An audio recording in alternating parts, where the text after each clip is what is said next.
I'd like to welcome you to tonight's reading on behalf of the James V. Brown Library and the Outer Bookstore. My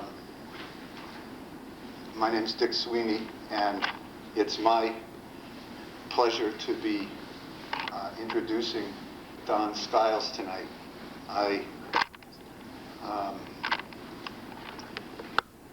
have the pleasure, in other words, of introducing a friend to friends. And I thought I'd do that by remarking the occasion of Don's visit, that is to say, the publication of his book, Miss America. And my feeling, it's a mixed feeling, the elation of his having published this book. I can remember the day that he heard about the acceptance of the manuscript. I can remember getting letters about the galley proofs. I can say honestly that that it has been an almost year-long celebration.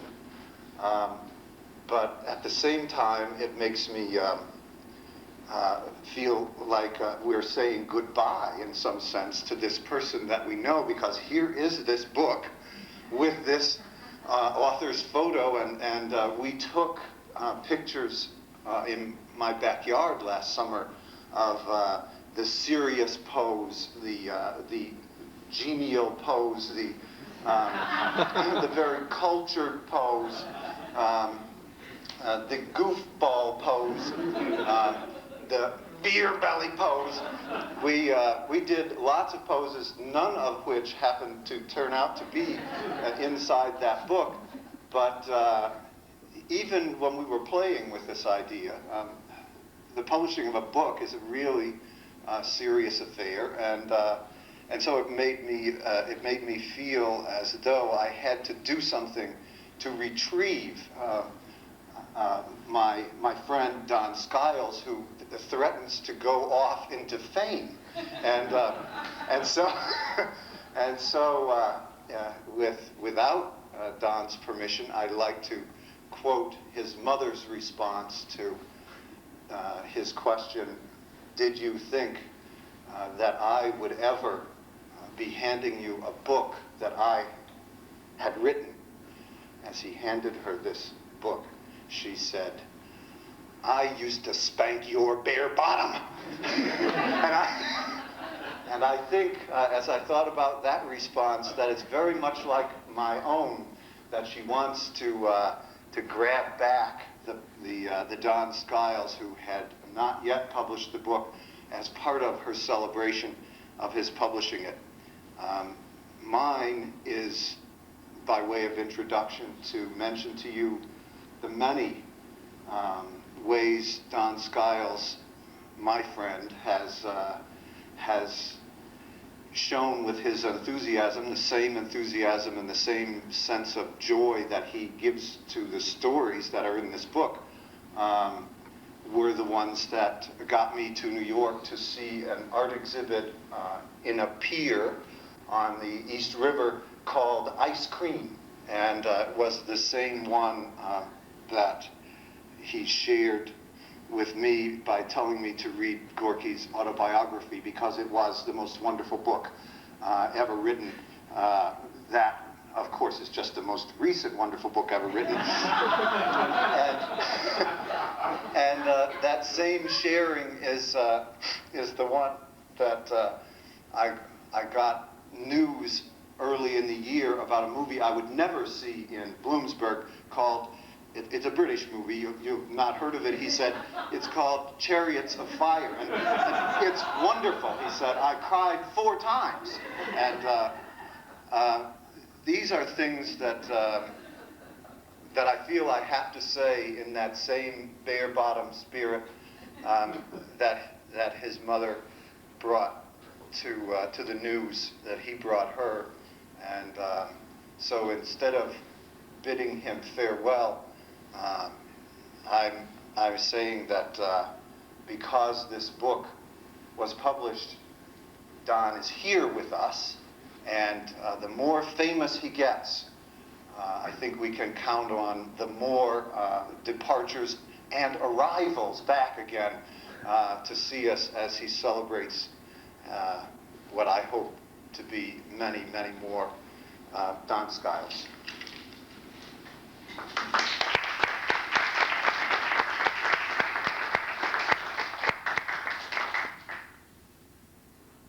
I think that's the most wonderful introduction I ever had. I was in New York last week, and that was momentous, but this is momentous in a different way. Now, I hope I don't do a Ned Coates here. That would be momentous. I wanted to thank you, Dick, very much for that warm and very generous introduction. I really can't say what I'm feeling. It's wonderful to be here with you, and I will come back many times, I'm sure. Yesterday I was getting out of a car up at my father-in-law's, Mr. Shell, and the gentleman across the street says, you can't stay away, can you? And I said, no, I don't seem to be able to. And I don't want to stay away. So I will be back many times, I hope. This is the first time of many times. I wanted to take this opportunity to mention that there are a couple of other very good writers in the house tonight, and at least 3, and there may be others. And they have a publication that's just out, and it's one of the best magazines in the country as far as I'm concerned. And I saw it in the Gotham Book Mart when I was there in New York, West Branch, which is from Bucknell and from Carl Patton and Robert Taylor. Carl's here tonight. And Bill Ford, who is here tonight at Lycoming, has a poem in here. And David Brooks, a young poet from Sunbury who's in the back of the room, has a couple poems in here. And there may be other people that have poems in here that I haven't yet had a chance to read, but it's West Branch 10. And I had a piece in, I had 2 pieces in West Branch. And what can I say about this magazine? It was an enormous help to me, and I think it's the kind of publication that every author dearly reveres in his heart. It's a fine magazine. The other magazine I'm thinking of in connection with it is Sun and Moon, which comes out of Baltimore, Maryland, which I had a story in. So I hope that you'll look for this magazine and read these poets' work. I'm going to read. I'm going to try to keep my reading to 50 minutes tonight, 55 minutes. I made a vow a long time ago, shared that with Bill Ford, that if there's anything that's awful, it's a writer who gets up and reads for 2 hours or 2.5 hours, and you begin to wonder, is he ever going to stop, or is she ever going to stop? And sometimes they don't. You know, they say, well, let's take an intermission. I promise you that won't happen tonight.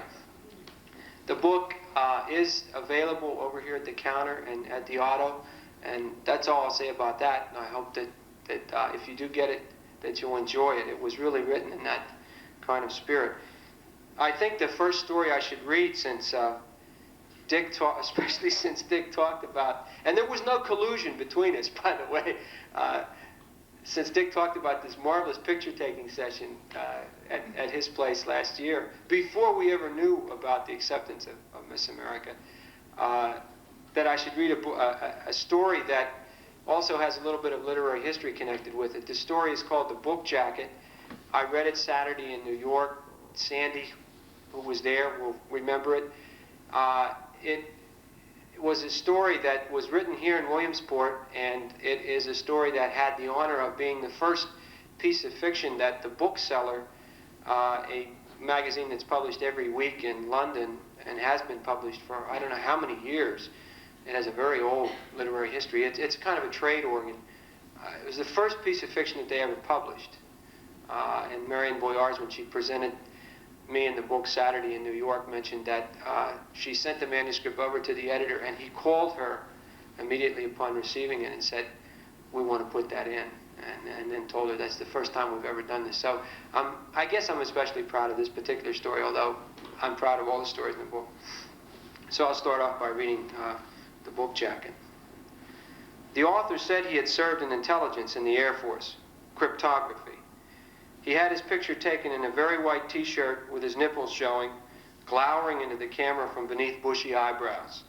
They'd been made up to look bushy, and he sucked in his gut like a model. He rarely glowered and was a mild-natured, bookish man who did not smoke a pipe, wore tweed jackets, and had never been a professor. He had earned money as a professor, yes. He had never been a cryptographer in the Air Force, but he did work in wing intelligence, even had a top-secret security clearance. He worried about the spots on his arms. He had the book jacket picture taken wearing a finely tailored Glen plaid suit, soft blue shirt, and solid-colored tie, in profile, examining a manuscript. It was not a manuscript, but the photographer wanted him to be looking at something. An outdoor shot on a bridge over the Seine in Paris, since it was an international house publishing him. He wore a Burberry trench coat, soft Italian gloves of Gazelle, and smoked a cigarette. The belt was looped and tucked just right in the coat. It was shot in a studio set up in Denver, and they told him he'd get to Paris when the book was brought out there. His agent thought perhaps he should look serious. One of those serious-looking men who has his photograph taken unsmiling, who you knew would be trouble, takes himself seriously. An interpreter of history. A beautiful woman will marry him. He had a white marmalade jar in his desk in which were pencils, pens, a sword-like letter opener. There was also a white plaster board off to one side on which were pinned various items, postcards, 3x5 index cards with writing on them, photographs cut out of magazines and newspapers. An electric typewriter sat on a broad, smooth table on which were piles of neatly stacked manuscript.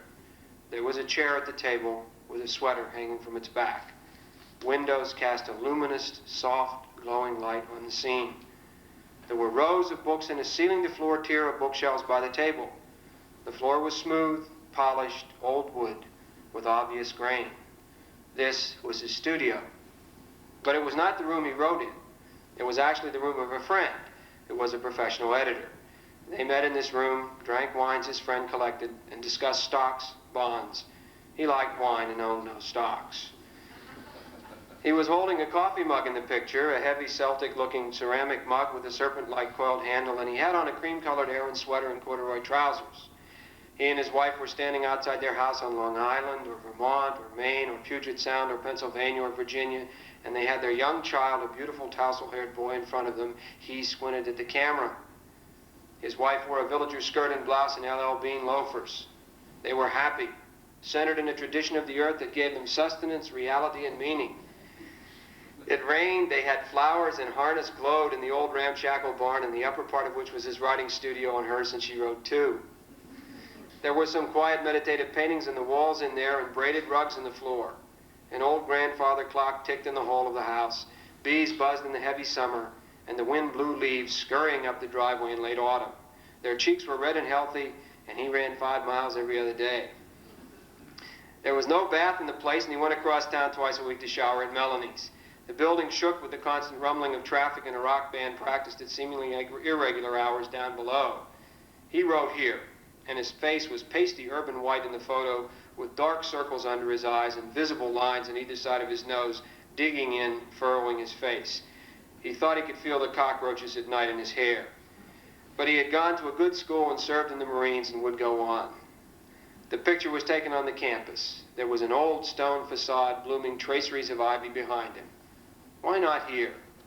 He didn't teach here, but he had given a workshop there. There were lots of birds, a lake, and the terrific scent of youth. He smiled cryptically in the shot. He had not graduated from the University of the Pacific, but he had attended it for 3 months and 2 days.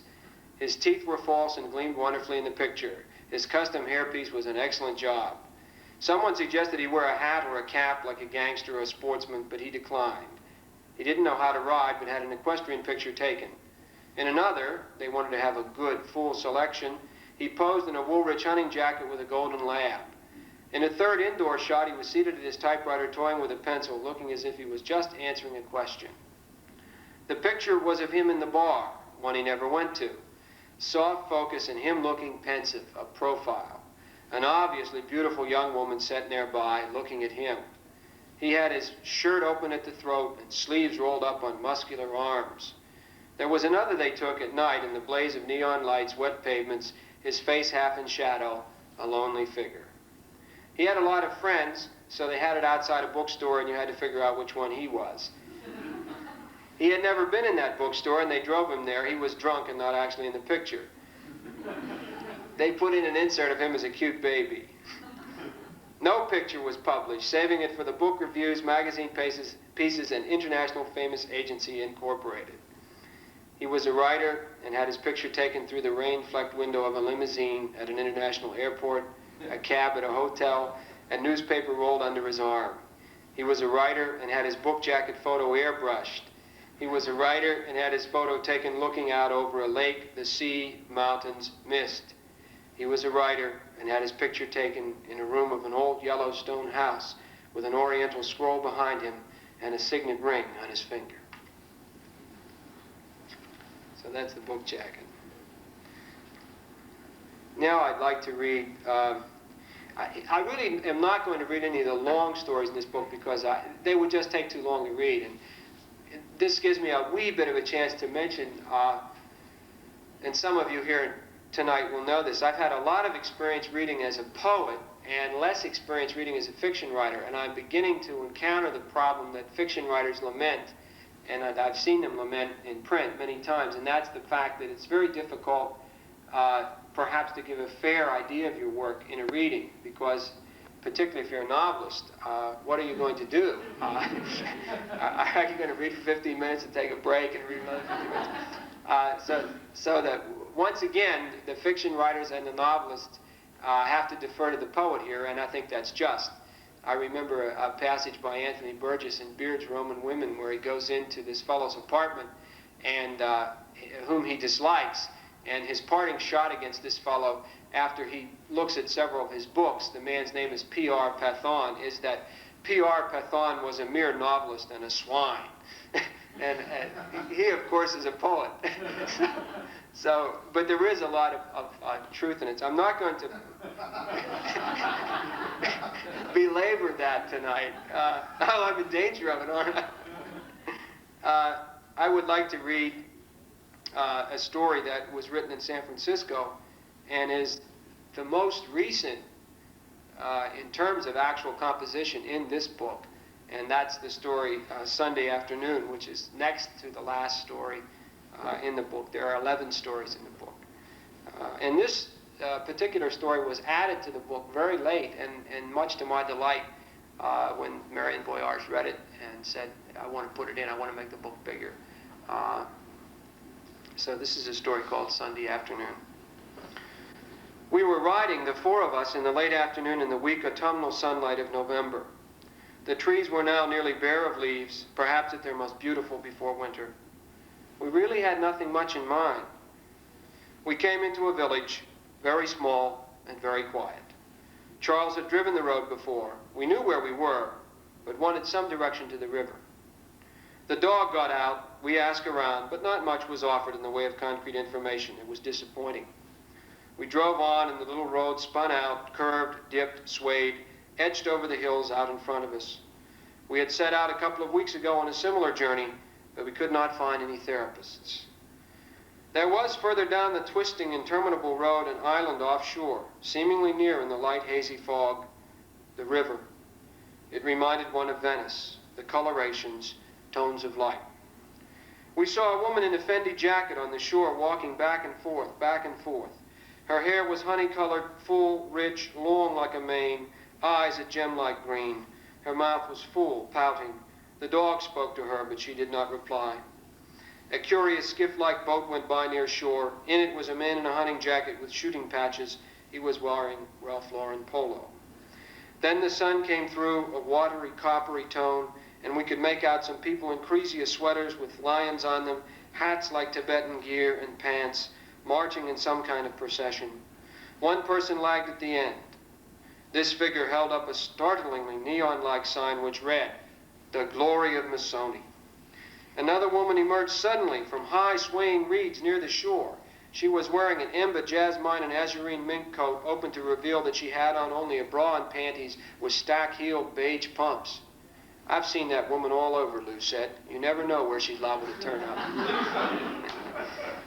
Amazingly, there was a bouncy young girl running down the path near the river, hair streaming back like a modern Diana, attired all in cordages. A thoughtful young woman, hands in khaki pants, walked slowly on the path behind her in a rust-colored heavy-knit Perriello sweater. She was pensively happy. We were going pretty slow. A car passed us, a woman we knew in a very handsome gray Evan Picone jacket, or was it Guy LaRoche? This woman worked Sundays because it was quiet then, she said, and you could get things done, no interruptions. There was a woman hitchhiking, or maybe just there, by the side of the road, wearing a Basile jacket of wool, tweed, Napa leather, and diamond-patterned rabbit. A Buddha-like smile. 1 foot in slim, buff boot, gracefully put out. How many women could stand like that? Pete was talking about Heather, who lived on the 2nd floor of his cottage in Red Bluff. A Huck Finn town in California, he said, leaning back in the seat. Expect to see a side-wheeler coming down to Sacramento one of these days. Got up to 121 last summer, you know. Kind of town where there's white picket fences, fruit trees in your gardens, and the people sit on rocking chairs in their porches, just rocking. Heather had gone quail hunting, he said, and was going to teach him how to square dance. She had 2 shotguns in a case in the hall in the cottage and disliked men who chewed tobacco. It was too much, she said. She also played the accordion. Pete told us to drive up some Sunday and we'd all get together. We came into another village. A woman walked slowly on the bumpy sidewalk. Charles, who didn't talk much, said, "It's her Calvins. I wonder how she got in them." Shoehorn, Lou muttered. Even as we looked, she met and greeted another woman who was literally sparkling in Mary McFadden's silver pants and pumps. "Come fuck me shoes, those are," Lou said dryly. Golden autumn leaves from Tiffany graced her slender arching throat, wonderful against her luminous skin. She had a Cartier watch with emeralds. An unusual sight, as we passed out of the village, was a large number of wicker hampers stacked in a cul-de-sac. It was pleasant in the car as evening came on fully. The feel of the Brooks Brothers Oxford button-down shirt, which got increasingly softer as it got older. So did the Shetland sweaters, too. No elbow patches on them, though. Simple elegance. Lou was taking notes again with his gold pen. He'd go home later and type them up on his Olivetti Praxis 35 electronic typewriter. He looked up and said he wanted to stop somewhere and get some Neutrogena soap to keep his hands really clean for handling his soft contact lenses. Then he read us a squib with a tiny pen light he had from the newspaper. A woman occupied in the ladies' room in a restaurant in town had suddenly found a live lobster next to her that proceeded to pinch her boots. She was rescued by the hostess and 2 waiters who returned the lobster to its tank. Behind a screen of slender trees, we saw a woman in a gold Albert Nippon dress walking to her house tucked back in the woods. Little squares of light from its windows were visible through the trees. We ended up at a place Charles knew, on an inlet on the coast, an English country-style inn. We played darts, backgammon, had some sandwiches and lager, and finished it off by the big baronial walk-in fireplace with glasses of Armagnac. Lou was going to a class in job control language, and then later in the month wanted information mapping, a new business writing technique. He liked the text processing system he was working with, but thought the formatting commands were somewhat tricky. What was lasered in was not always what had been put in. The TSO people were always worrying about CICS being down too, and it frequently was. Too much load on the CPU. Would have to go back soon to manual filing with file cabinets. There were 2 orchids in a Celadon Chinese bowl in the bar, and a lady just sitting there in Laura Baggiati sunglasses and bright striped Valentino boots. Those are 2 stories from this book. And I'd like to read a story that isn't in this book, that is a new story, that hopefully will be in a new book, and then read a few poems.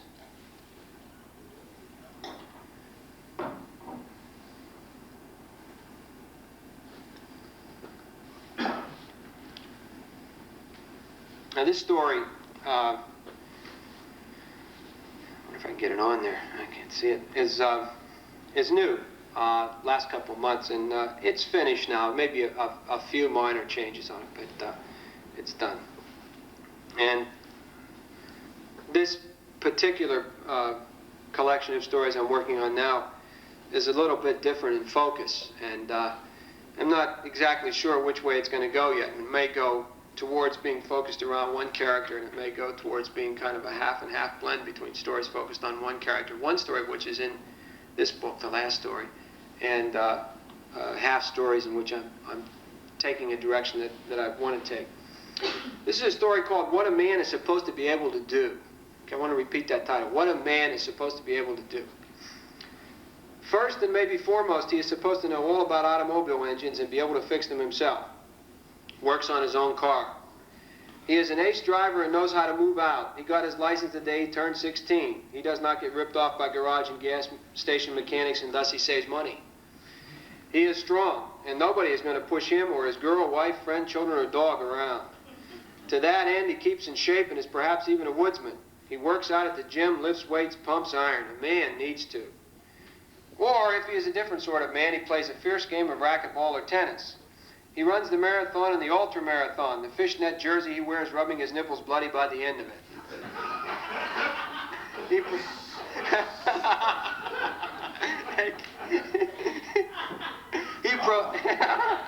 Very good.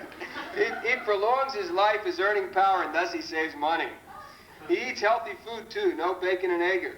Or maybe he does eat pancakes, bacon, sausage, eggs, 3 or 4, a quart of orange juice, and 5 cups of coffee. But that is because he does a real man's work. Lumberjacking, heavy construction, oil rigging, and posing for cigarette commercials or football playing. In the later case, he eats steak, not bacon. He is very productive, saving the company money.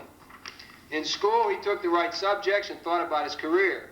A good job is something a real man gets and keeps. They always need engineers, he knows that. Whatever he's in, he reads the right parts of the right papers, and his broker bought the right stocks back a good while ago. He has a cigar after lunch downtown or while he checks the books of his plumbing, roofing, masonry, tin sheeting, or swimming pool installation business. Maybe he takes his loyal secretary to a motel later, for you've got to keep your employees happy. And a man must have his toys. He has an IRA, a Keogh, a cost of living escalation clause, a Mexican connection, a Swiss bank account, a Bolivian tin mine, a water purifier equipment manufacturing company in Paramus, New Jersey. He saw pollution coming a long time ago.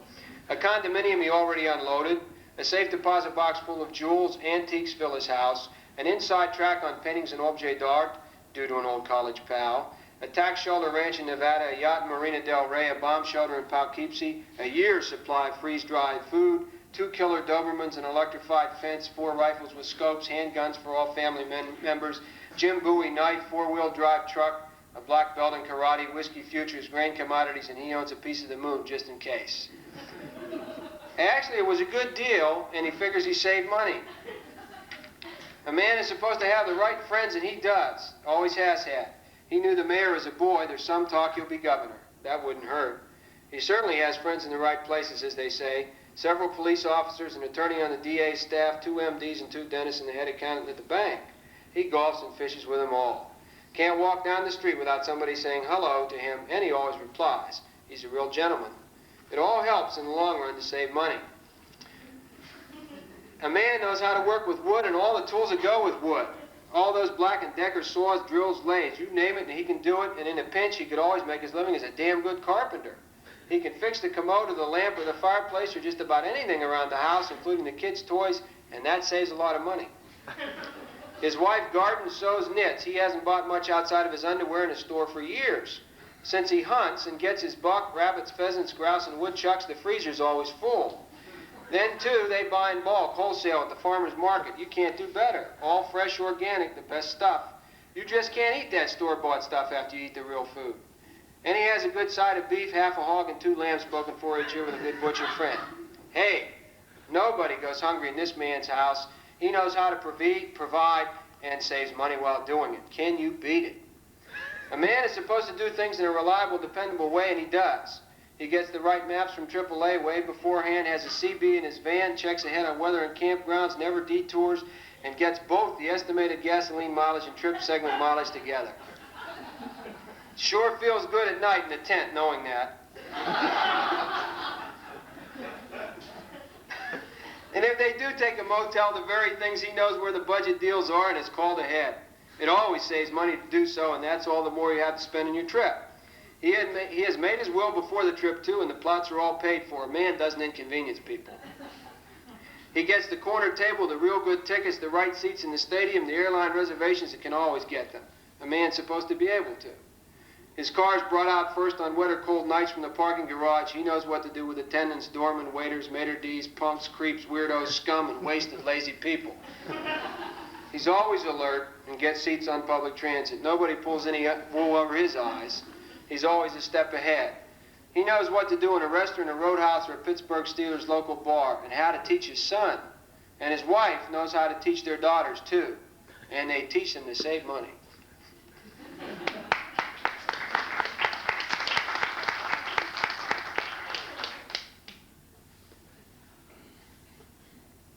I'm glad you like that story.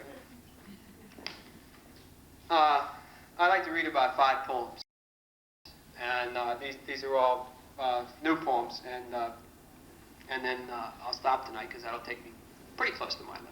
And if you have any questions or any dialogue you want to enter into, I'll be happy to talk with you.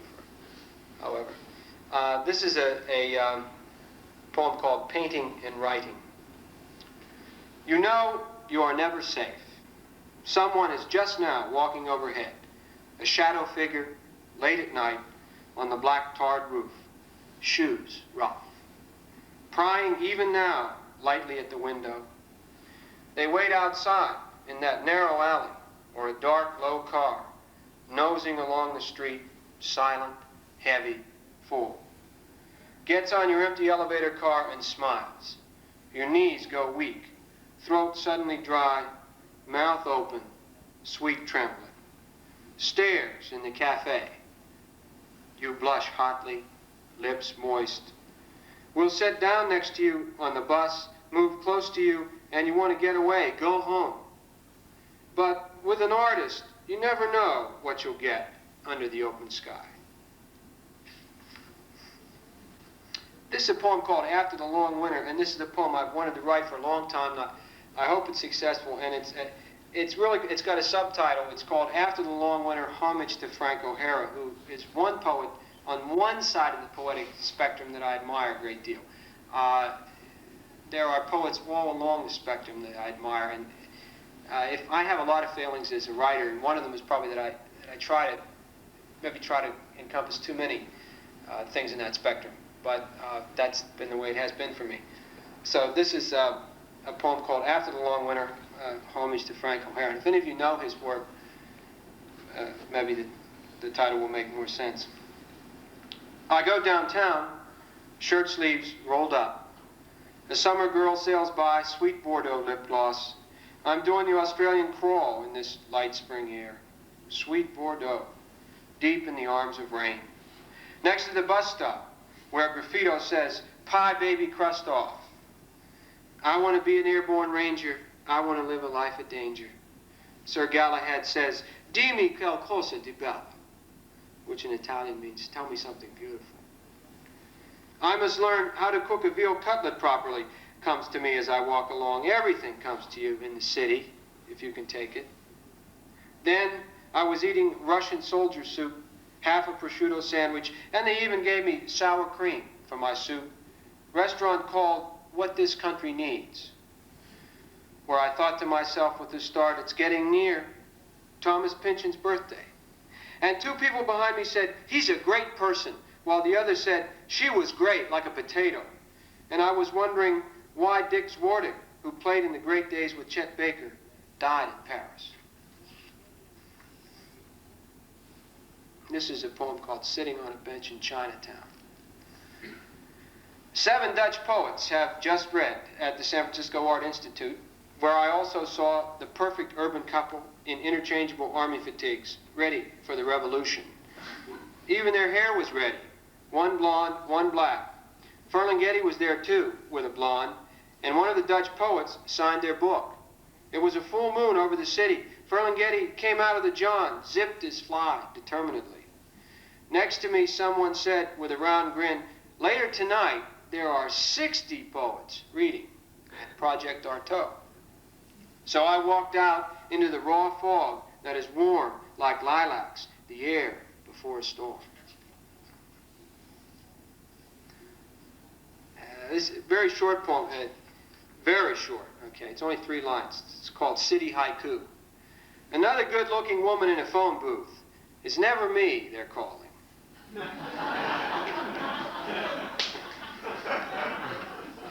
had that poem for a long time. That's true. You know, you must have noticed that in the city. You walk along, you see these very svelte women, you know, in the phone booth, just practically curled around the phone. You think, geez, I wonder who's getting that phone call. This is a poem called Artistic Economy, and it's got a little quote in front of it, and the quote is from James Joyce. The first artistic economy is isolation. The first artistic economy is isolation. Late at night or early in the morning, a black table, a crystal, and rain outside with the soft swish of city traffic. You are different now, and bleed all over the bed. There are quiet cats outside in the wet, dark moon, and steps sounding up the street. It could be autumn, but you do not know. No hurry anymore. The love that I hoped would save me has changed, like city blocks, where one block leads to fear, to danger. I remember, though, like skimming stones across the creek, the river, as a boy in spring or autumn, there wasn't a thing we couldn't do. And the last one I'll read is a poem for a very dear friend of mine who lives in California, Peter Ehrlich, whom I don't think any of you know, but he's a wonderful guy. He's a wildlife biologist who studies birds and is very connected with the conservation of birds. And this is a poem called Cooking Pasta. And it's a cooking poem. I think there's a certain kind of genre of modern poetry that is connected with cooking, in both the sense of literal cooking and the jazz term cooking, which has to do with a certain kind of thing that happens when a jazz group suddenly hits that groove and meshes together beautifully, and they say among themselves that they're cooking. I like to do it on a rainy day in the big pot, drum, tinkle, splash, sounds, the right kind of pasta. From Abruzzo, Fratelli di Cecco di Filippi Fara se Martini, 10 medaglie. Have I eaten pasta with you? Cheese delicate, flaked, snows down in the steaming spaghetti, calamari, fettuccine, gnocchi, clams e russo, vino di qualità per 3 generazioni, and olives, a slender salad, chocolate with espresso. We have eaten pasta together on the old wood table, cherry, no longer obtainable, made in 1898, a wedding gift from my Irish grandfather. My wife refinished it in a hot eastern summer attic for my birthday. Now, I drink Strega in a ferny California bar and study Italian in the evenings at Marina Junior High School, near the old ballpark DiMaggio started out at. Now, I'm really a San Franciscan. I'd like to be a Neapolitan or Sicilian, but not a Florentine. The Sicilian women, dark-eyed majesties, they look down as they pass you. Lawrence lived there longer than anywhere else. The sun is citron, mauve, blue-black. White Temple left at Syracuse. Take a ship to Corfu, where Greek motorbikes fart all night. The Greeks, noisier than Neapolitans. But back in Italy, tutti lavoratori non fascisti, as in Hungary. As in a plate piled high, I saw, whisking along the train corridor to the dining car, double reflections, rain sliding down the glass, Italy outside, inside my heart now. Thank you.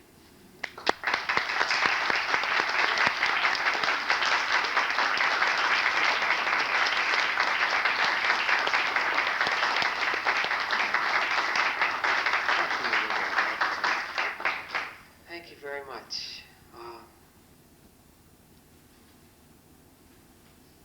That's fine. I won't fall off my chair. I can't say how much I enjoyed reading for you. It's special to read here. Very special. Thanks again for coming.